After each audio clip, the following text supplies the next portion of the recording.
global economic system is in crisis. The crash began in North America before spreading around the world, its centre shifting to Europe.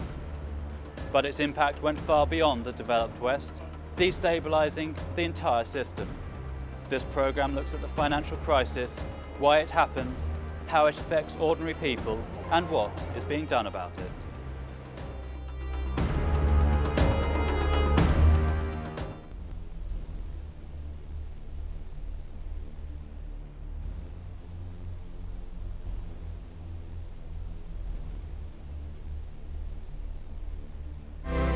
There was a man who had a dream. Capitalism is competitive. Companies compete blindly for their share of the market, each racing to outproduce the other. If more is produced than sold, firms close down, goods and services go unsold, and workers lose their jobs. After the initial boom comes the bust. Struggling companies tend to be bought up by bigger ones. As a result, over time, capital, the workspaces and equipment which produce commodities, becomes concentrated in the hands of a smaller and smaller group of people. I've just been over our operating statement. And if I have a heart attack in the next few minutes, you'll all know why. You think we're running a rest home here? For some, this is what makes the system efficient. The market constantly disciplines companies in a survival of the fittest process. For these people, however bad the bust, the scene is set for a fresh round of competition. New booms lie ahead. Others point to the instability of the system. They claim that crises get even bigger, more complex and self-reinforcing over time. These people point to the social devastation caused by big crashes and argue that the system fails to provide for the majority of the world's population. So what does history tell us about a system in crisis? How can you ask such a question? Have you got a textbook? Yes, ma'am. In 17th century Holland, a rare variety of tulip caused a buying frenzy which pushed prices so high that one tulip could be exchanged for the price of an entire estate. When the boom turned to bust, one tulip cost the price of an onion. During the South Sea bubble of 1720, investors scrambled to buy shares in the British South Sea Company, which had a monopoly on trade in South America. A rush of investment pushed up prices by 10% in a year. Many companies offered fantastical services. One offered a perpetual motion machine, another to extract sunshine from vegetables. When word got out that much stock was worthless, panic selling ensued. The resulting crash wiped out the fortunes of newly made men and women, clergymen, politicians, and aristocrats alike.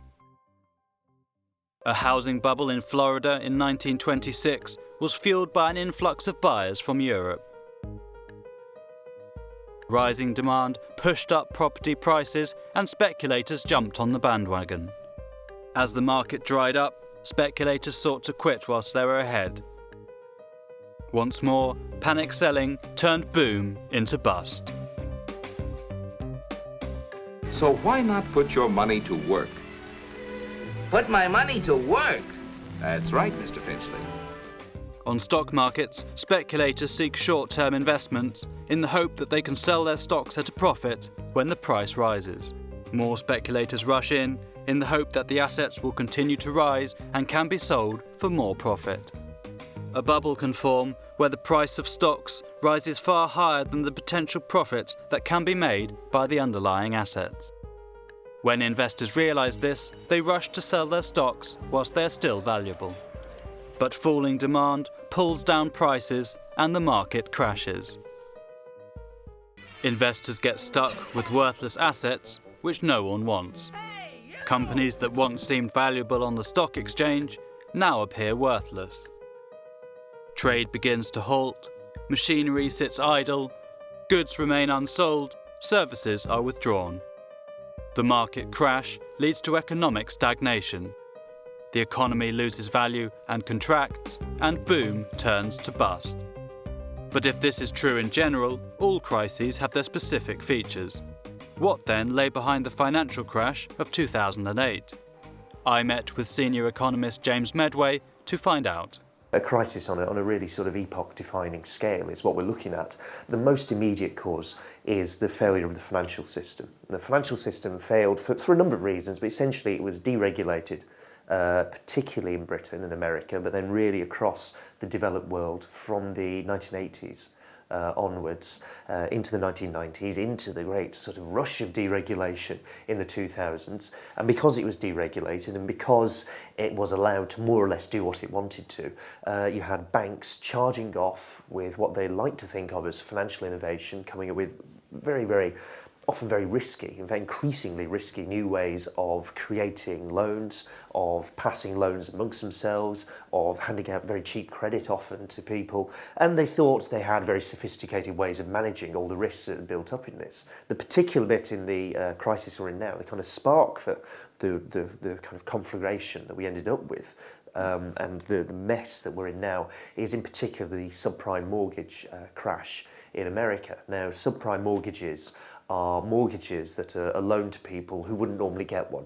And in the case of the US, this meant that you had banks, essentially kind of cowboy lenders really, handing out cash to people who in a lot of cases simply had no prospect of ever seriously repaying that debt.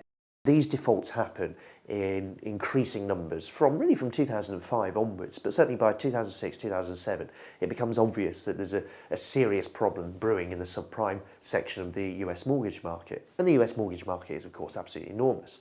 Now, that crisis by itself may not necessarily have been a problem. What was happening with the subprime mortgages wasn't just that you had some cowboy lenders making these loans in the first place. You also had the really big lenders, the investment banks, taking the loans or trying to take the risk of those loans, mixing it all up, repackaging it, and then selling it amongst themselves. So that was something known as a collateralized debt obligation.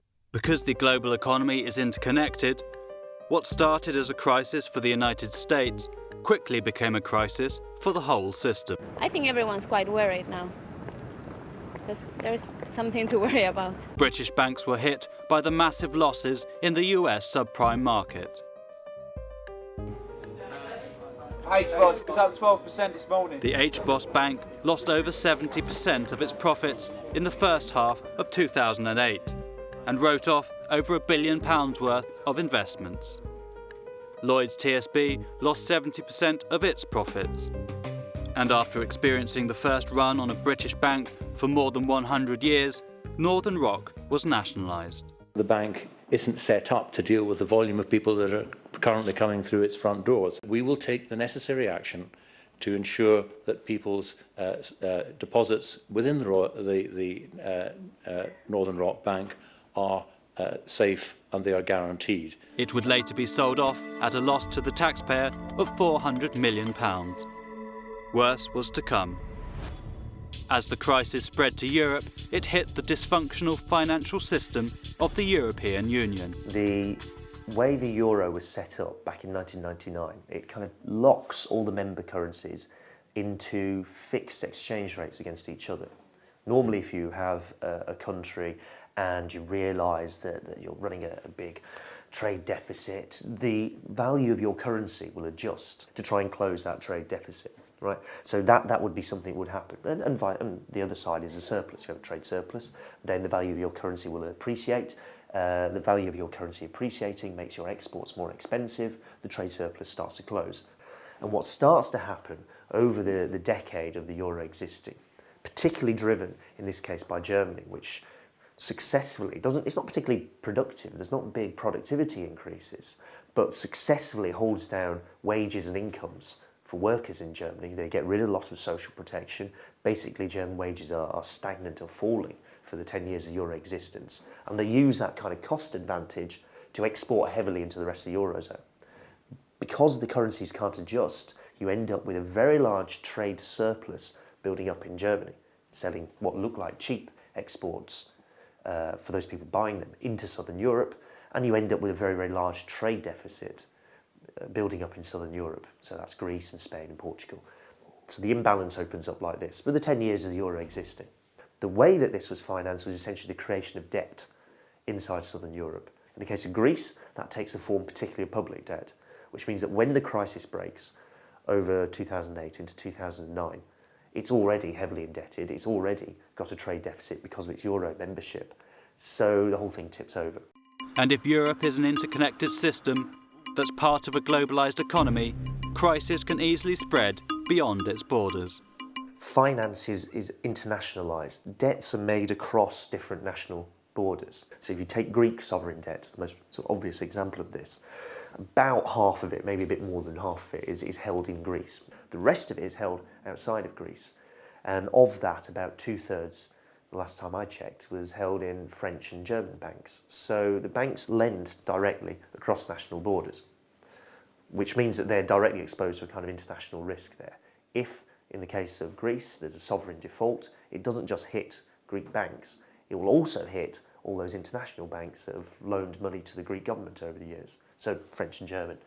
In particular, will be very much exposed to what happens in Greece. Where it gets more complicated is the layers of complexity that the financial system builds into this, partly because it attempts to manage risk, partly because there's always an incentive to gamble, actually, to speculate on what's taking place. There's some people out there want more and more risk. They want to go and deliberately invest in very risky things under the prospect of making big returns elsewhere. So the one that might also be a possibility, and the one that really bothers a lot of the European policymakers and European financial institutions, and actually wider than that, is things like credit default swaps. This is a particular kind of financial device that provides insurance against the risk of default. Now the problem with that is, if you think about it, someone over here, whoever wrote the credit default swap, the kind of insurer, is then taking the hit. Because the default happens here, you've got the insurance, the insurer then has to pay up. And if those insurers are spread throughout the world, then very rapidly a default, because it activates these credit default swaps, could spread elsewhere. They don't want to say it's a default. They want to say it's a voluntary restructuring, everyone agrees to do this, because if they say it's a default, all the insurance activates, the crisis spreads everywhere. And a lot of the insurance against a Greek default and other European defaults is held in America. So immediately the crisis would transfer to American institutions. This video from Greece shows two workers threatening to jump off a building because they fear they will lose their jobs due to the technocratic government's austerity measures. Greece used to have the lowest suicide rate in Europe, but Greece's Ministry of Health revealed that suicide rates in the stricken country had increased by 40% since the crisis, giving Greece the highest suicide rate in the continent. The social consequences are completely devastating. Unemployment everywhere, no hope for the future, no real prospects of any kind of recovery. But what does history tell us about the outcome of past crises? I met with historian Neil Faulkner to find out how the current crisis compares to the Great Depression, which began in 1929. I think there are major similarities in that in the 1920s you had a process of financialisation where there was huge amounts of capital swilling around in the financial system, much of which couldn't find investment in productivity, in the development of industry and so on, and found its way into speculation in stocks and shares in particular. And we had very much the same sort of thing, particularly in the decade leading up to the crash of 2008. Lots of capital being invested in the development of all kinds of elaborate financial derivatives and so on. So you've got, in both cases, in both the 1920s and in the decade leading up to 2008, you've got a kind of bubble of speculation.